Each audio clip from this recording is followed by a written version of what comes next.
Kita semua pasti familiar banget ya sama Al-Fatihah, doa yang kita ulang berkali-kali setiap hari.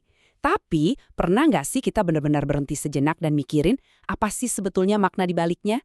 Nah, kali ini kita akan coba kupas bareng-bareng lapisan-lapisan makna spiritual yang tersembunyi di dalam surah pembuka ini. Jadi pertanyaan kuncinya adalah ini, apa makna terdalam dari doa yang kita ucapkan setiap hari? Apa ini cuma sekedar rutinitas atau sebetulnya ada pesan yang jauh lebih fundamental yang mau disampaikan ke kita? Menurut ilmu kebenaran yang jadi sumber kita kali ini, Al-Fatihah itu ternyata bukan doa biasa loh. Ini tuh semacam peta jalan spiritual yang lengkap banget yang dirancang untuk memandu kita dalam perjalanan memahami tujuan sejati kita hidup di dunia ini. Oke, jadi gimana kita bakal bedah peta ini? Gini rencananya. Pertama, kita lihat dulu makna tersembunyinya. Terus, kita bedain apa itu kasih dan sayang Allah, ini penting banget. Lanjut, kita bahas soal tauhid, gimana caranya kita melawan Tuhan-Tuhan ciptaan kita sendiri.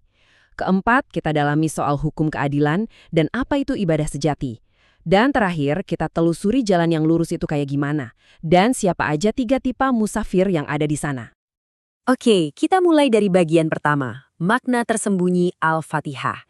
Disinilah fondasi dari semua perjalanan spiritual ini dimulai. Nah, lanjut ke bagian kedua, kasih versus sayang Allah. Di ayat pertama aja kita langsung dikenalin sama 2 cara Allah berinteraksi sama kita, yang sering kita kira sama, padahal beda banget. Dan lihat deh, slide ini ngejelasin perbedaannya dengan gamblang banget. Di satu sisi ada kasih atau maha pengasih. Wujudnya itu hal-hal fisik, rezeki, kesehatan, kekayaan. Ini urusannya lebih ke hubungan kita sama sesama manusia, dan tujuannya ternyata untuk ujian lewat kenikmatan. Nah, di sisi lain ada sayang atau maha penyayang. Wujudnya justru kebalikannya, ujian, penderitaan, dan ini urusannya langsung sama Allah. Tujuannya untuk ngebersihin jiwa kita dari ego. Nah, tabel ini bikin semuanya jadi lebih jelas lagi kan? Konsep yang tadi abstrak jadi konkret banget. Lihat deh, rezeki dan kesehatan itu wujudnya kasih. Sementara ujian dan penderitaan itu wujudnya sayang. Jadi, baik nyaman maupun susah, dua-duanya itu punya tujuan ilahi yang lebih tinggi. Kenikmatan itu ujian, dan penderitaan itu pemurnian jiwa. Keren banget ya cara pandangnya? Oke, dari situ kita lanjut ke konsep tauhid. Ini bukan sekedar percaya Tuhan itu satu ya, tapi lebih dalam lagi, yaitu soal mengenali satu-satunya prioritas sejati dalam hidup kita, dan melawan Tuhan-Tuhan lain yang tanpa sadar kita ciptakan sendiri. Dan sumber kita ini ngasih definisi Tuhan yang radikal banget. Jadi Tuhan di sini tuh maksudnya adalah apapun ciptaan Allah, bisa itu harta, orang, jabatan, bahkan ide, yang kita utamain secara berlebihan, yang kita agung-agungkan sampai posisinya ngegeser Allah dari prioritas nomor 1. Nah, biar nggak abstrak, coba lihat contoh-contoh Tuhan buatan ini. Ada 3K yang terkenal, kekuasaan, kekayaan, dan kesaktian. Terus, mengidolakan sosok manusia sampai berlebihan. Bahkan ideologi atau sebuah konsep pun bisa jadi Tuhan. Dan yang paling halus dan sering gak kita sadari, ya nafsu rasa aku kita sendiri, ego. Makanya pas kita bilang segala puji bagi Allah, itu sebetulnya punya makna yang dalam banget. Itu bukan cuma ucapan di bibir. Itu adalah aksi sadar buat ngeruntuhin ego kita, buat berhenti ngasih makan Tuhan-Tuhan buatan tadi dan ngembaliin semua pujian ke tempatnya yang semestinya, yaitu Sang Pencipta. Oke, bagian keempat, hukum keadilan dan ibadah sejati. Setelah kita paham perjuangan melawan ego, sekarang kita sampai di hukum alam semesta yang nggak bisa diganggu-gugat. Dan apa sih artinya ibadah yang sesungguhnya? Ini bisa kita pecah jadi 3 prinsip penting. Pertama, ada hukum keadilan mutlak. Gampangnya, ini kayak hukum karma. Apa yang kita tanam, itu yang kita tuai.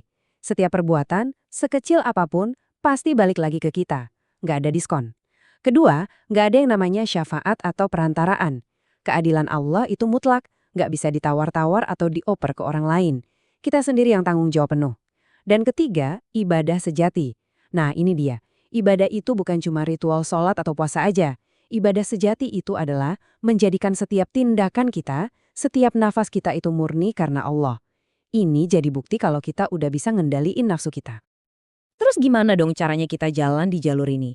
Nah, ayat-ayat terakhir Al-Fatihah ngegambarin jalannya itu sendiri plus tipe-tipe orang yang ada di atasnya. Ini puncaknya doa kita. sumber kita pakai metafora yang wah kena banget. Jalan yang lurus itu digambarkan bagaikan berjalan di atas sehelai rambut yang dibelah 7. Kebayang nggak? Ini nunjukin betapa sulitnya, betapa butuh presisi luar biasa, dan betapa gampangnya kita bisa kepleset. Kalau kita kepleset ke kiri, kita kena bahaya pertama.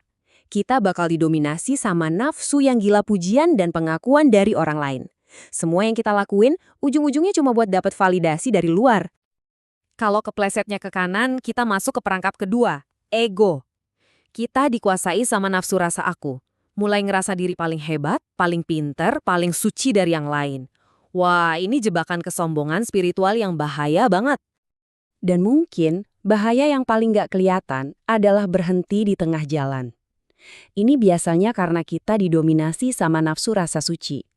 Kita ngerasa udah sampai, udah paling benar, jadi ya udah nggak perlu berjuang lagi.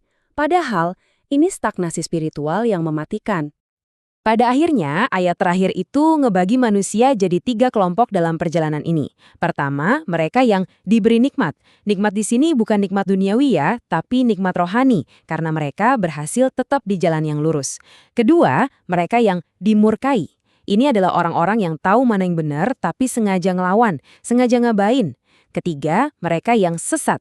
Nah, ini orang-orang yang ngerasa udah di jalan yang benar, padahal arahnya salah total. Dan sampailah kita di pertanyaan penutup yang paling penting yang diajukan peta ini buat kita semua. Buat saya, buat Anda. Setelah kita paham petanya, tahu rambu-rambunya, tahu di mana aja bahayanya, dan tahu tujuannya, pertanyaannya adalah, sekarang ini posisi kita ada di mana ya dalam perjalanan ini? Coba kita renungkan bareng-bareng.